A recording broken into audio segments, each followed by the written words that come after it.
Millburn affirms contention one is technological innovation. There are two ways H-1B visas create innovation, and the first is through STEM productivity. America has a STEM job crisis. The American Economy 17 found that there were 17 STEM job openings for each position actually filled. Fortunately, H-1B visas bring in 85,000 skilled workers each year to fill the gap. Jennifer Hunt of the Institute for the Study of Labor 09 finds that immigrants that produce patents at double the native rate, and a 1% increase in immigrant workers increases patent production by 15%. Innovation driven by immigrant companies generates long-term economic growth. Giovanni Perry of the National Bureau of Economic Research 14 concludes that increasing foreign STEM workers increases domestic productivity by 50%, and a 1% increase in foreign STEM workers increases native wages by 8% and job growth by 4%. Second is STEM training grants. Neil Ruiz of the Brookings Institute 16 finds that $1 billion from employees' H-1B visas fees fund programs that address the skills shortages in the U.S. workforce. About half of these funds go to fund the Department of Labor's technical skills training, while the other half go to the National Science Foundation. These grants are essential. Linda Levine of Cornell University 05 finds that the NSF awarded around $190 million to the H-1B program to colleges and universities to provide scholarships to low-income, academically talented students. Contention 2 is Indian development. H-1B visas are restricted to 6 years, and becoming a permanent resident is incredibly difficult. Ishani Datta of the Economic Times 17 writes that the USCIS receives over 1 million green card applications a year from H-1B countries, but only 5,000 get accepted. This forces 1.5 million Indian immigrants on the backlog to wait up to 75 years to have their applications processed. Further, returning to India is becoming a more attractive option. Raghu Kumar of the NDTV 13 finds that 61% of returning immigrants found higher level positions than in the US, and 79% found growing demand for their skills. All of this is why Josh Parkinson of Mother Jones 13 finds that only 3% of H-1B workers apply to become permanent workers, and instead many choose to return home to their families. Ultimately, America's H-1B workers become India's entrepreneurs. Rajini Vaidyanathan of BBC News 11 finds that many Indians use H-1B visas to gain management experience before returning home to start their own companies, contributing to India becoming the fastest growing startup ecosystem in the world. Further, Vivek Wadaya of VentureBeat 11 quantifies that over 50% of H-1B workers use connections with their American colleagues to exchange information about customers, technology, and business strategies. Joan Dason 16 writes in her book Pathways to Social Change that entrepreneurs and engineers are gaining new skills and high-level degrees prior to their return, and that's why overall, Kumar confirms that over half of Indian returnees come back to India to start new businesses of their own. There are 3 ways that entrepreneurs reduce poverty, and the first is by bolstering the backbone. The Avoma Corporation 17 finds that small businesses in India fuel the economy, employing 2/3 of India's workforce and accounting for 45% of manufacturing demand. Creating startups in India increases demand for manufacturing jobs, which is critical because Partha Sen of the Delhi School of Economics 10 explains that the only way to reduce poverty in India is through the creation of manufacturing jobs. Second is by driving innovation. Because of their experience, William Kerr of the Harvard Business School 14 writes that Indian returnees contribute significantly more to innovation than domestic inventors do.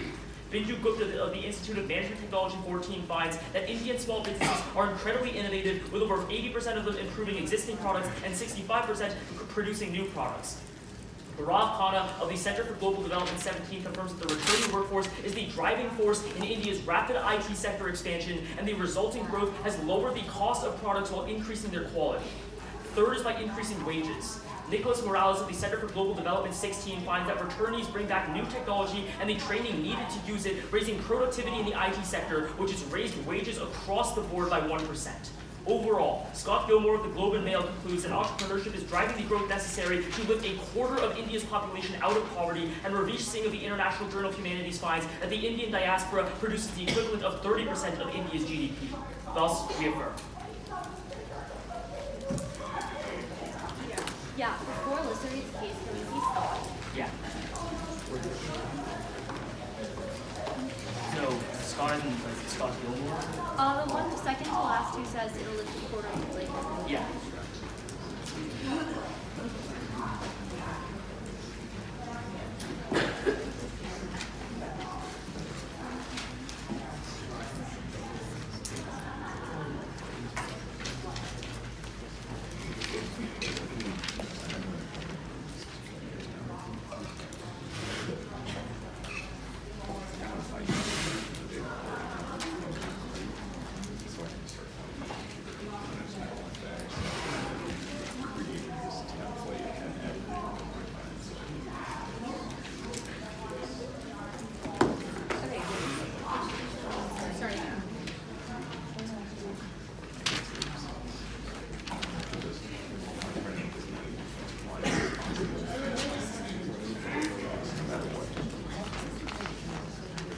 Okay.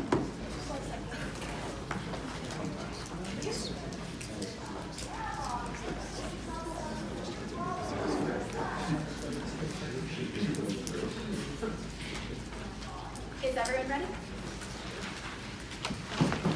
We negate resolve, the U.S. federal government should increase its quota of H-1B visas. Our sole contention is the high-skilled exodus. Gone of BC 2017 rates that H-1B visas have allowed for more highly skilled foreign workers to migrate and work in the U.S., most of whom are from India. An increase in the quota would worsen this trend, stripping India of its high-skilled labor force. Indeed, most Indians that come to the United States do not return home. Scott of the University of Colorado, 2006, finds that more than 50% of H-1B visa holders have become permanent U.S. residents. And this is because, as Gone 2017 explains, high-skilled migrants likely have higher pay in the United States, causing reluctance to ever return home. This gap widens every year as more immigrants leave but fewer return home. So Lomano of the World Bank 2002 finds that every year 1,500 highly qualified Indians return from the United States. Meanwhile, another 45,000 left, about 30 times the number of returnees. Gone 2017 concludes that India lacks the critical mass of returnees that would help to improve the Indian technology sector to become internationally competitive. But even if all the new visa holders eventually return home, raising the quota means that there will always be a larger proportion of India's high-skilled labor force abroad, which has disastrous effects for the Indian economy. Torres of the Harvard Business Review 2017 writes that in the 1990s, the U.S. contained around 30% of India's software labor force. Increasing the quota of H-1B visas would ensure that India has a dearth of skilled labor, which harms the economy. Ismail of U Malaysia 2013 writes that the outflow of highly skilled workers is detrimental to the country because the productivity of human capital depends on total employment. High-skilled migration hinders modernization and slows structural change, a crucial feature of development.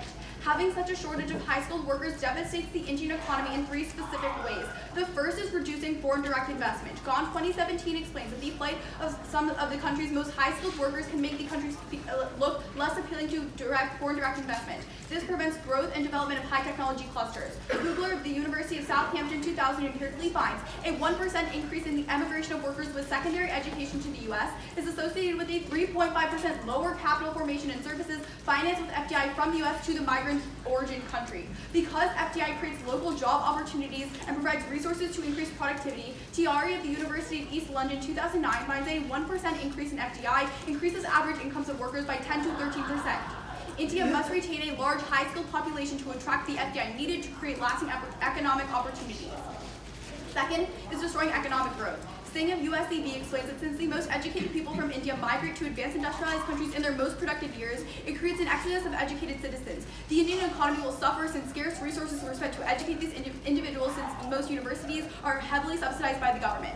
The government loses their investment in educating high-skilled youth who do not contribute back into the economy. Ravish S. of the IFHSSI 2013 finds that India loses $2 billion a year because of the emigration of computer experts to the United States. This ultimately harms growth, as Gosard of the University of Balearic Islands 2004 finds a 10 percentage point increase in human capital flight reduces per capita growth rates by around 0.8% each year.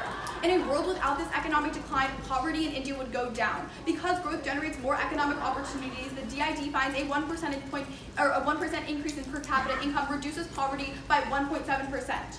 Third is harming the unskilled labor market. Carrington of the Harvard Business Review 2013 explains, admitting more skilled immigrants in receiving countries reduces labor opportunities for skilled workers in the sending countries because the highly educated immigrants will not be around to start or manage businesses that would create demand for lower skilled workers. Thus, Brown of the World Bank in 2015 finds, in a study of Mexico, that high-skilled immigration reduced wages of low-skilled non-immigrants by 1%. Ultimately, the McKinsey Global Institute 2012 concludes that an inadequate supply of highly educated workers in India could keep millions of low-skilled workers trapped in urban poverty. And for all of these reasons, we urge you to vote con.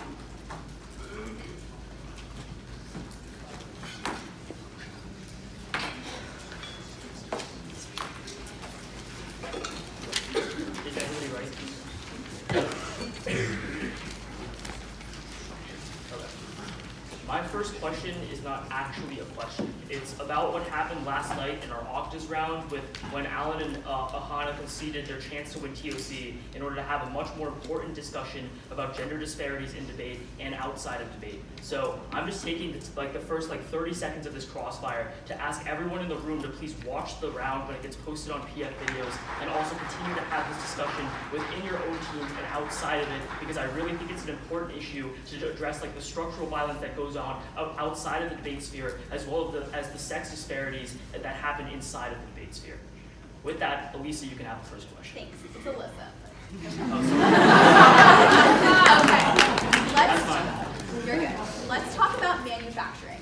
So, when IT workers come back to India, by your logic, how do those IT workers create demand for manufacturing if they're creating IT sector jobs? Sure. So, the Kumar evidence is responsive in two ways. First of all, Kumar says that 61% of the workers who are coming back are offered higher level management positions, which in India creates new branches, which creates demand for lower level positions IT in jobs. IT sectors. Yes. How does that relate to manufacturing? Because when you produce more goods through innovating, through entrepreneurs, which is the second part of Kumar that I was about to bring up, when innovators produce new products, someone needs to build those products, which means there's a shift from agriculture to manufacturing. So it depends on these businesses creating sustainable products and new innovations within India. Well, right? I would say first of all, if you're building new branches in Microsoft India, then you're still going to drive up demand for goods. But second is that if you're producing new small businesses, there's demand for manufacturing for those goods, which means that you have more manufacturing. Okay, so just jobs. basically just creating the goods. Yeah, you have goods. Can I ask you a question? Yeah. Okay. So when you talk about how high skilled labor is flooding right now, right? So when 60%, the unemployment rate for STEM grads in India right now, what is it? I have a feeling you're going to tell me. It's 60%. In the first 5 years after they graduate college, high-skilled Indians who have engineering degrees are unemployed 60% of the time. Here's what I would. So at that point, Okay, sure you can go. Yeah, here's what I would explain. I would say two things.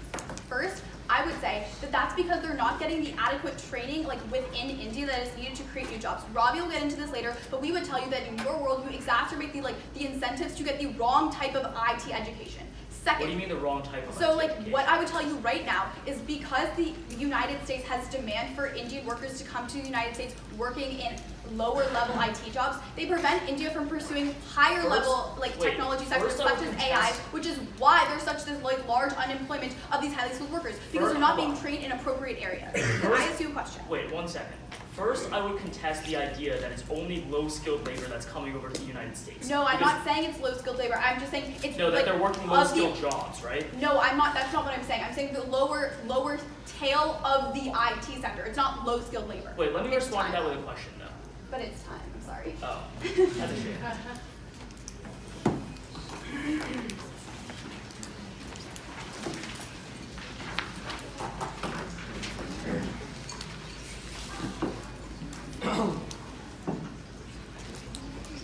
Is everyone ready? Let's start on this first argument. They say that brain drain is going to increase in the future because there is higher pay for Indians in America. The response is that we read you the statistic in case that 61% of Indians are able to find pay raises when they go back to India. However, the effect only compounds the longer we wait, because we can see right now a huge boom in India's IT sector and their technology, which means each year that passes by, we're going to be seeing the gap between India and America closing, which is why we see more recently, we've seen a trend, according to the OECD, of more Indian immigrants moving back home. So in terms of the long term, we are going to be winning brain gain on that argument. But then, more specifically, let's go down to this, our entire three impacts. We're going to read one overarching response, and that's our brain gain convention is going to delink it. First of all, and most importantly, Kana 17 tells you that America is fourth in the entire world for developing human capital, whereas India rests at 103rd. What this means is that America is much better at developing skills for these Indians for when they return home. However, we would say that they're going to read this argument about how India, it's going to lead to a focus on low-skilled labor, like they said in the crossfire when they come to America. We would contend that isn't true for two reasons. First of all, they're already working at very high tier AI machine learning jobs. In fact, what the Pew Research Center found was that 75% of these H-1B workers are working at very high skilled jobs in America, some of the highest tier jobs in STEM degrees. Then, second of all, we would contend even that isn't true right now, it's going to get better in the future. The reason why is because CNN reports is that Trump is cracking down on the use of H-1Bs to replace American workers, which is essentially when there's lower skilled workers coming in. So we can see this year alone, there was a 45% increase in filings for increased evidence on H-1B applications, and moreover, IT applications for for H-1Bs fell below the 10% mark for the first time. So we would say when they're coming here, they are working high-level jobs. However, even if that wasn't true, we would tell you even what's going on right now is good enough for brain gain. In fact, we can tell you, according to the OECD, we see that 50% of Indian software startups were started by Indians who emigrated to America and then went back home. The reason why brain gain is fundamentally important is because we tell you we're going to be creating more jobs in the long term. I'm going to get to that more later. So let's go to the first argument on FDI. Two responses here. First of all, we would say that even if they stay in America, they're going to be increasing FDI. The reason why is because the PRI 2017 indicates that 52% of American entrepreneurs invest back into India after they have started companies. The reason why that's important is because 20% of Silicon Valley's companies are run by Indian immigrants. That's really important. We see the Indians make it large in America, then invest money back home. So in the long term, we're going to be winning FDI. Then second of all, we can turn it with outsourcing because the vast majority of India's FDI is highly reliant on the outsourcing industry. However, outsourcing is direly hurt when H-1Bs are restricted. The reason why is because of what's called the onshore-offshore model. Essentially what happens is that Indian outsourcing companies bring H-1B workers over to consult with American companies who then manage outsourcing teams back at home. However, these American companies would rather have somebody face-to-face, which is why the H-1B visa is so important for running the entire operation. That's why this, in the last few months, what CNN reported was that we saw the outsourcing companies were massively shocked by Trump's new rules, and we can see up to 200,000 jobs lost as a result of his one executive order restricting H-1B visas. So we would tell you that outsourcing is going to be decreasing, and we would see outsourcing increases in our world. Then, specifically, let's go to this argument on universities. So the reason we would turn this argument is because we can see right now that they talk about $2 billion being lost. However, what the World Global Bank indicates is that there are $55 billion in remittances alone, which means just remittances will be enough to solve back for that deficit. Then, second of all, we would argue that you're going to be increasing India's total STEM labor force. The reason why is because the PRI 17 indicates that when there's the chance of coming to America, more Indians want to major in STEM degrees. That's what we saw historically. There was a 21% increase in the size of India's IT labor force as a consequence of H-1B visas. So we're only going to be seeing the incentives go up. Then, third of all, on their argument on unskilled labor, the most important response is that the Wall Street Journal 2017 indicates that only 1 in 4 Indian STEM majors coming out of college right now can be employed. The reason why is because the labor market is so tight in India. The only way, so that's going to completely delink all their uniqueness on these people, because if they are leaving, somebody else would have replaced them, which means all the benefits are going to be the same in their entire case. However, on top of that, we turn the argument again, because 50% of entrepreneurship comes from Americans going back to India, so the only way to make sure there are more jobs being created is with brain gain, so we're going to be winning their case. We urge you to vote affirmative. We're going to do some prep time. Can we first see the OECD and at the end of your D-Link response? Which one did it say? 50%? Yeah, 50%. Yeah. No, you don't have to run the prep. Oh, yeah.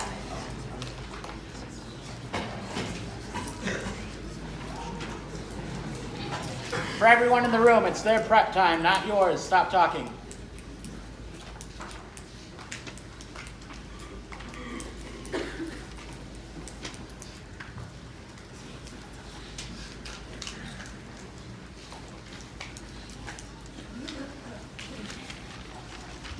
Are there any other parts you need to see, or just that? That's the one.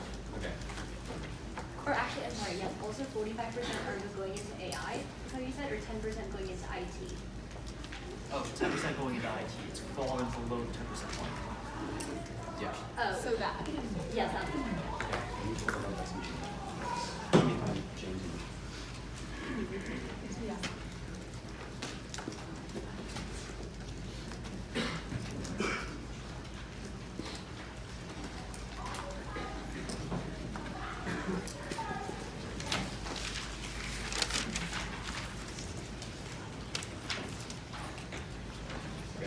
First card. Half of software companies. Thank you, starting with.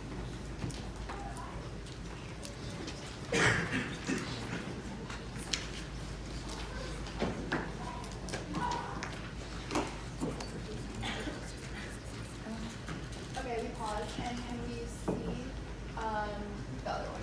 Yeah. What was it? Right now. Yeah, 10%. You want me to look for it?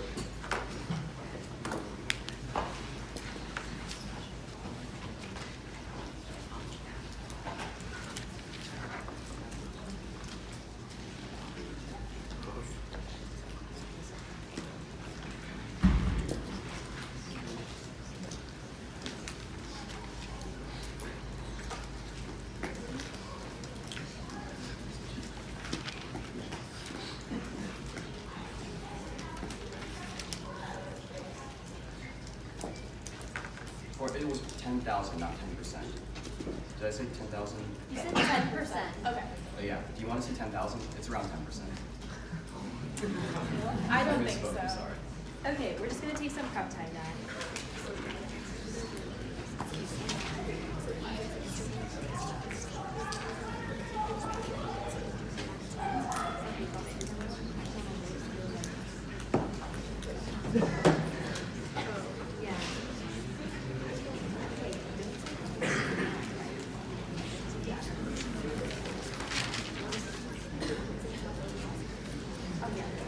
Yeah.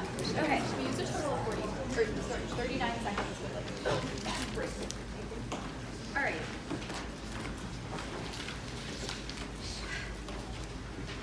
I'm going to respond to James' rebuttal and then go down their case. Is everyone ready? Yeah? Okay.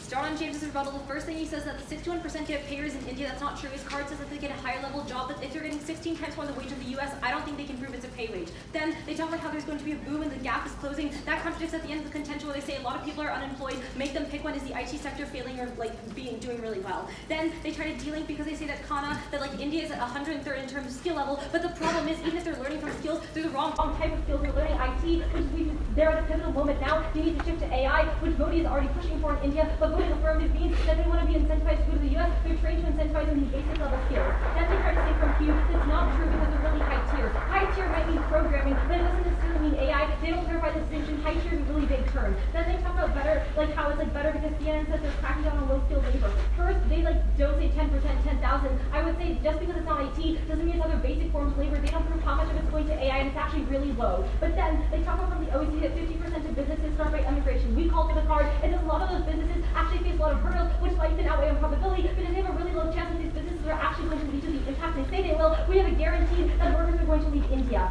Then our impact about FDI, to give a quick turn about outsourcing being good, but recognize that they themselves say that there are enough people to train India now. They don't show you why you need an increase. And B, I would say it's actually partial because once people are gone, then there's no one to enforce this new training that they have. But then they talk about that's above, going back. They talk about how they're going to be investing in Silicon Valley. Ron, it's a prerequisite to have high-skilled workers if you want FDI. It doesn't matter how many connections you have, but two, they don't even show you how much is happening. Then they say 55 billion remittances. Recognize remittances only go to 0.77% of Indians. It's really low. Then they talk about increased education. The 21% is talking about no H-1B program, two H-1B program, not the difference in a gap, which is why Hansen says the incentive is really low.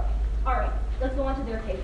First, they talk about an increase in tech workers for the U.S. One, I would say that their shortage is not specific to IT. According to the EPI, you can actually turn this against them and create a permanent shortage of workers because they never raise the wages. They don't want to attract Americans. They just substitute cheap immigrants. But then we would outweigh because even if you increase productivity in the U.S., it's a much lower baseline in India. That's where we need to focus. Then on grants, it's totally not only because of the fee of the application. They already there are a lot more applicants than they can accept. They're not increasing applications. They don't even show you how many more scholarships. It's kind of really a dumb argument. Now, on their second thing about India, one, recognize that they talk about how logistics are different, but according to Singh, only the worst Indians come back, which means they're not the sort of training impact they're talking about. But even if they stay for a time, recognize that one, that Singh says that that's the most productive period. You still lose human capital. But two, the reason that they're waiting for the green card means that millions are leaving in the U.S. Even if 3% apply for residency, they can all wait there. But specifically on the 3% part, that's only talking about Tata and Infosys, not all Indians, which is a lot more who choose to stay in the U.S. Then, their main link is that these people are going to learn new skills. One, we would outweigh because there's diminishing return over time. They're going to the same businesses according to why they only go to 32 businesses. Not that many skills you can learn. Two, they're not in high managerial positions. And three, they don't want to reveal their secrets. But then, we would actually turn this against them because according to Singh, instead of the skills they're going to be learning about AI, now they're learning about IT, which is really problematic because the IT sector, to innovate and to grow and to keep on going, needs to go to advanced level skills. But by affirming, you're pushing them to lower level skills. They're never going to have this. But then, what's really important is they never show that these skills actually lead to more entrepreneurship.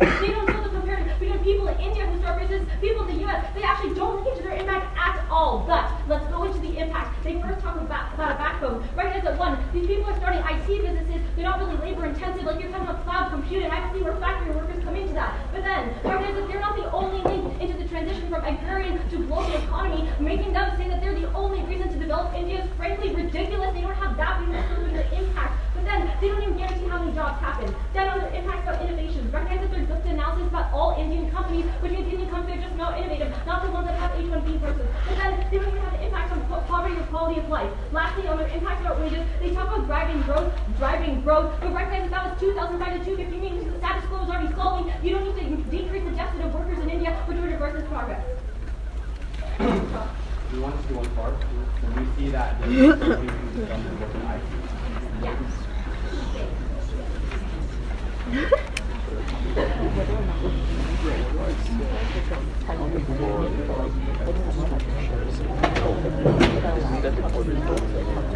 Yeah, it's too loud in here. Okay, we're gonna start running prep now.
Oh, yeah. Okay.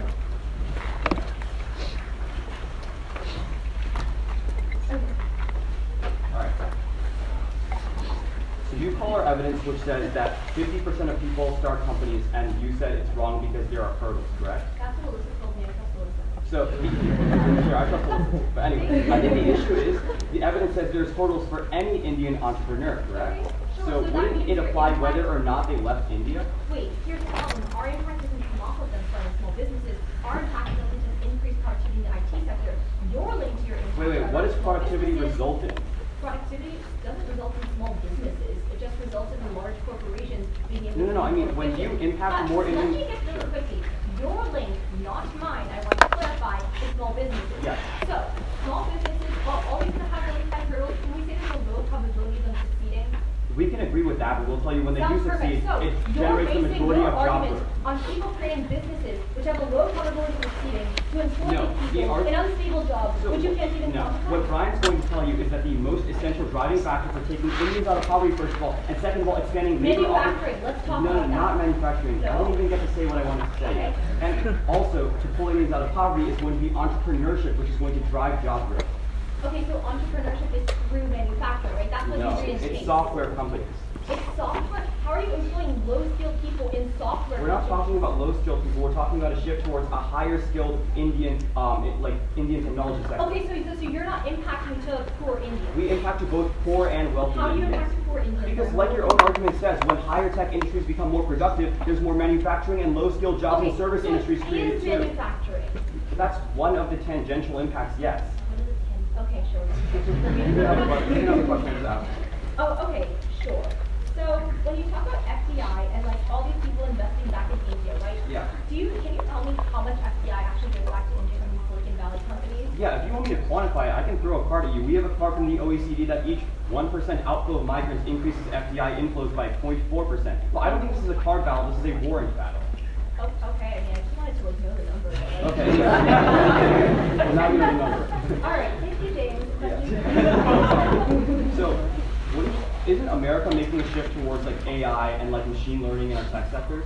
Yes, but Indians are the ones being employed there. Why? No, that's because Americans don't want the rogue IT level job, so they're putting Indians Wait, I think there. the big issue is there's also a huge skills gap in America at the highest tier of AI and programming jobs. We see 17 job postings per each job accepted. So they Wait. need higher skilled Indians. But you just said that Indians aren't skilled enough beforehand, so how could they fill those AI jobs? What do you mean they're not? When did I say they weren't skilled enough beforehand? Because otherwise they wouldn't be able to start small business. That's like your whole link, right? That they become more skilled after going Yeah, to America. they That's learn, a really no, nice our point. link is that they learn soft skills when they come to America and then they start businesses when They they learn return soft home. skills, but they're like sufficient in programming. What do you mean? Okay, here's my question. What percentage of H-1B like Indians are going to AI and like really advanced technology? 75%. Is that your puny as It a doesn't say high that it's skill? AI, it's just extremely high-skilled job. Extremely high skill jobs with the biggest Okay, wait. ever. What's the foundation? What would you say the foundation for AI?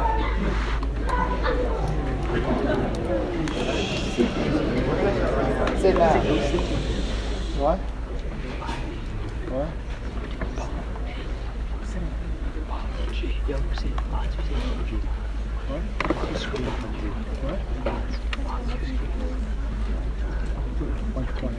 Alright, ready? 1, 3, 2, 1, 14.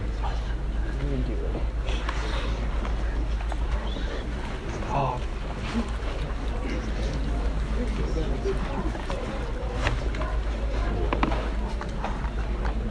Real quick, you can't block aisles. It's a fire hazard. If there's a fire, we all need to get out of here. We all die. Please clear the aisles. Please clear the aisles.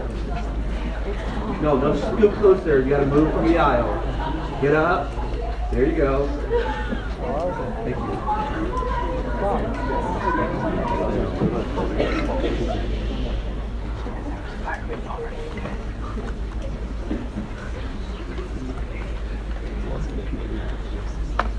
Okay, we're all on.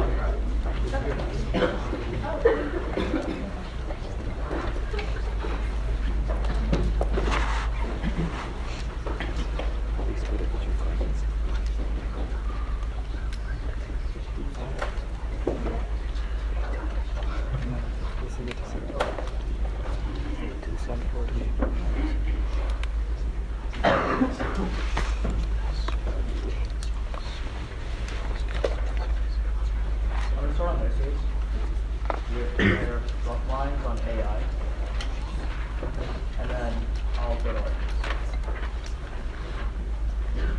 is everybody ready?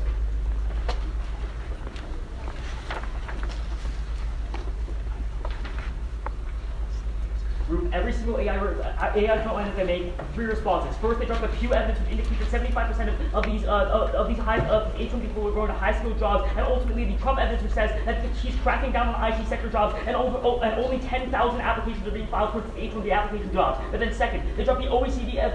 The OECD tells you that AI development is going to be non-unique because other countries are already doing it, and India is already too far behind on the bandwagon. So even if you increase AI development in India, there's actually no impact. But even then, even if you buy the AI is really important, I would say that we link into AI because by producing software jobs in India, that's the cushion that you need before you increase the skill in order to have AI jobs in the first place. But then, extend the PRI evidence that indicates that 52% of the people who stay in the United States visit India again and increase FDI outflow because 1% increase in immigration increases out FDI outflow by 0.4%. But then extend the last response that James reads you where he tells you that only 1 in 4 people are getting employed when you keep them in India. So ultimately, when you move them over to the United States, someone's still filling that job. There's no terminal impact. At that point, go to our case. On our second contention, they read you a couple of responses. The first one is that the only the worst people are going back to the Kumar evidence is directly responsive, where he's saying that 61% of the people are offered better job opportunities, so there's an incentive for better people to go back also. But even then, even if it's the worst people going back, it's still going to be beneficial for India because you're creating management positions, which is still going to be beneficial on the lower level. But then, we'll concede all of their index from the 3% evidence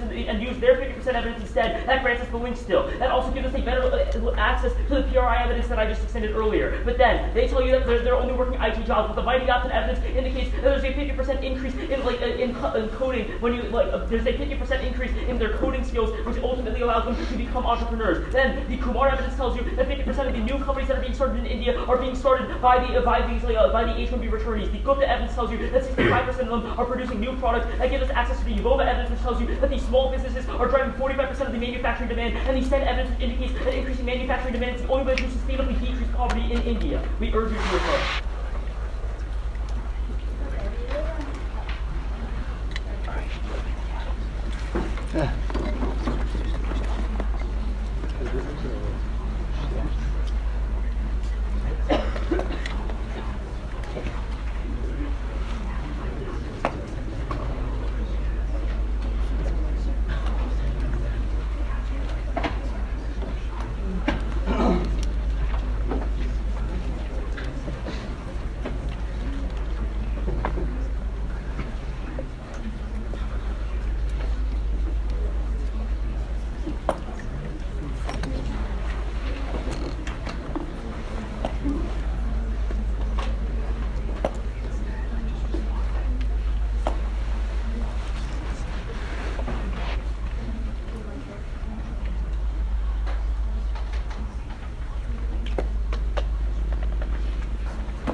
contention, we talk about brain drain. We tell you that 30% of India's software workforce lives in the United States. You exaggerate this when you vote for my opponent because more people leave from India. Their first response here is that their first response here is this idea that like more people are going to the United States are becoming more high skilled. That's from you. They never respond to the thing analysis which says specifically even if they're going to high skilled positions, they're not going to AI because the US demand isn't there. What that means is they're never getting the skills necessary to actually jumpstart growth in India because they never link it to AI, even if it is other high skilled labor. They say Trump is like moving away from IT. He could be moving away from IT to just other lower skilled levels that aren't AI. That is really critical. Next, they say that according to the OECD, India is too far behind to catch up. That doesn't matter because Modi is still proposing things right now that could accelerate this growth and cause India to like actually catch up to other countries. They're the only side that jeopardizes that. Next, they say that investment goes up. They never respond to the fact that we are a prerequisite for investment because if you don't have a large high skilled labor force, no one's going to invest in India because they don't think it's worth it. That is why you sign your ballot for us. Because on our third impact, we explain when you have more high workers in India, they create more jobs for more people. They say that only 1/4 of people are actually employed in India.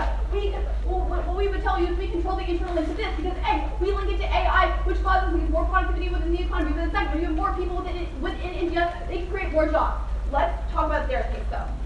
They don't frontline anything. Let's be very clear about that. They don't respond to any of Robbie's three responses, which specifically say, one, that they're only going to the same new companies, which means they're not getting enough skills to bring back to India to actually increase productivity. But then second, what Robbie tells you is that it's not a net increase because they're only getting the same technology. They don't show you that India is lacking the specific technology that they are bringing back to actually increase jobs. We outweigh for a few reasons.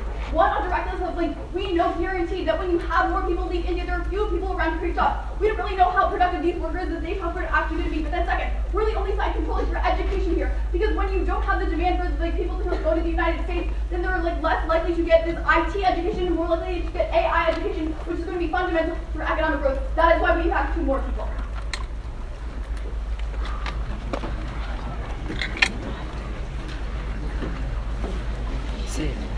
Ready for class, right? Yeah. You guys ready? Yeah. So let's talk about Trump.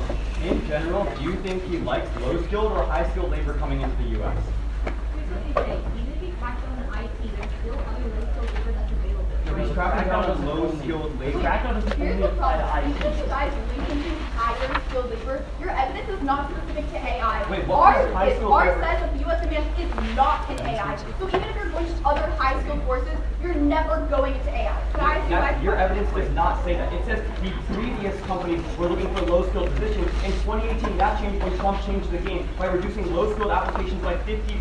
And even then, Wait, no. We're not talking about low-skilled labor. We're talking about comparative within the IT sector. What is a low-skilled IT job compared to a high-skilled IT job? Yeah. We would say like within the technology sector overall, AI is at the higher end of the spectrum. Like the jobs that they're getting in the United States are the lower end of the Okay, IT wait, sector. so if you want to do AI, don't you need to... Can I continue? Okay. So, like, we would say that you would just represent being good at coding, which a lot of these American high-skilled jobs give you too. It's not like you are the only team with the All right, I so said that in talk some about- way. Wait, I'm sorry. Yeah, you Okay, I said that in my okay. Here's the thing.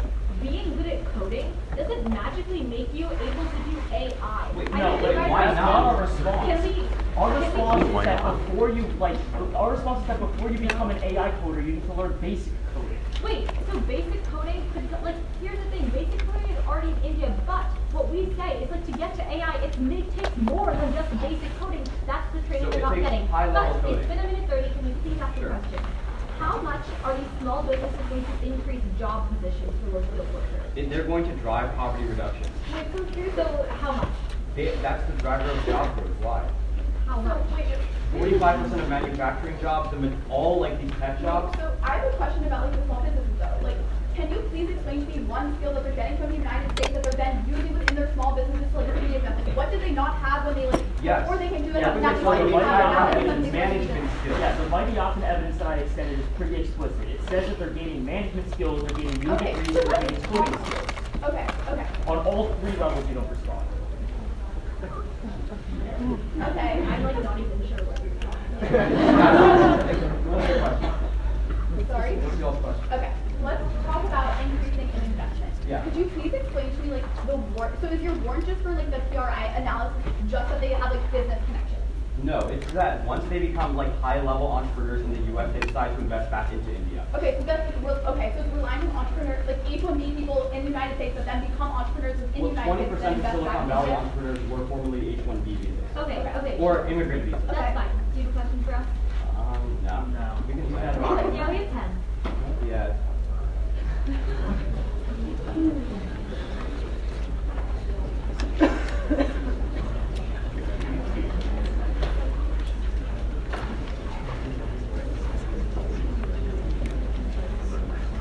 Okay. Is everyone ready?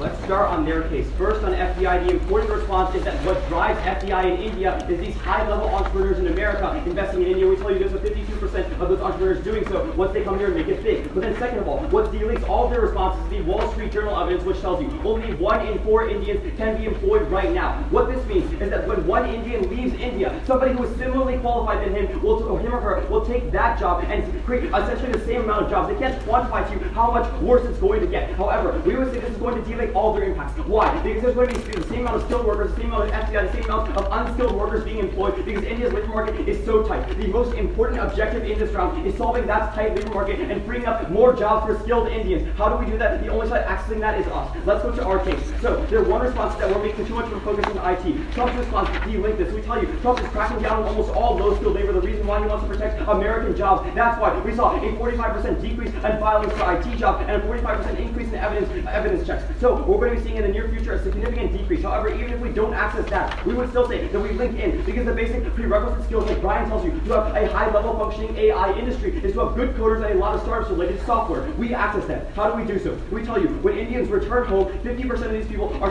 50% of new software companies in India were started by Indians returning home from America. So we are linking into that base that expands AI in the future. On top of that, we are also linking to the idea of job creation because even if they couldn't find a job in India, once they go to America, they're able to return and then create jobs for more Indians, which we tell you is the number one biggest problem in the round. They ask us, what new skills are these Indians learning? Brian also answers this. He frontlines that by telling you that 50% of Indians are there's a 50% increase in these management skills. The reason why is we tell you America is the best at developing human capital. So yes, India can give these workers a lot of like tech training and stuff like that, but America actually leads to these Indians becoming better at entrepreneurship and creating jobs, which is why historically, even though there's only a small fraction of Indians coming to America, 50% of software companies started in India were by return migrants from America alone. We tell you that links directly into job creation and poverty reduction. We urge you to vote for the affirmative team.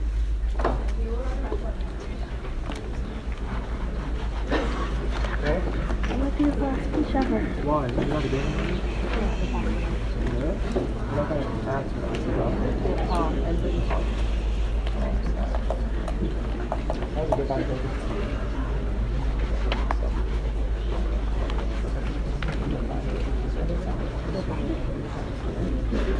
I'm going to start on their side and everyone's ready. James tries to make up for this in final focus by saying they get 50% better management skills. The key problem here is that we have terminal defenses that are going to the same 32 companies. It doesn't matter if they're getting increase in management skills, it's the same skills. This takes out their entire argument because it means that these people aren't actually more effective at running their businesses, which is a really shoddy link into AI. Let's talk about that now. They try to say that these people need coding skills in startups. One, they already have those coding skills in India, but two, they don't even prove that they need startups, and we would say that they're not even getting the training right now. Furthermore, their own analysis about the 50% of people who start businesses say there's really high hurdles. This means our link into AI outweighs, because guaranteed right now the Indian government is training people to become better in AI. Their link is businesses which may or not fail, may or may not have hurdles, may or not have the right training from America, which we de-link, which means they have absolutely no link into A, small businesses increasing manufacturing jobs, and B, small businesses increasing AI. But with that in mind, let's go on to our side. We specifically tell you when brain drain happens, people leave the country, that means that that means that there are not enough jobs for low-skilled workers, but two, the drive to go to America incentivizes people to work in IT rather than AI. They try to respond with the FDI thing. They never respond to our way, which is that high-skilled workers are a prerequisite for FDI. Then they try to get this Wall Street Journal terminal defense. Again, a list of responses in summary because we control the internal link. The reason people aren't employed is because they don't have the right skills. So the employment problem only grows worse in their world. Only in our world do people get higher level skills with the AI training right now. We solve that, and then B, when there are more people in India, that means that they're able to create more jobs for these 1/4 of people. But then the reason this is really important is for two reasons. One, because I would argue it's not just the labor market that's important in India, but the AI production, because AI is going to essentially determine the labor market in the long term. That's a shift they need to do. That's why we outweigh, because we're controlling the long-term growth of the Indian economy, which is absolutely necessary to happen in AI, so we can have the most manufacturing jobs for low-skilled and high-skilled workers.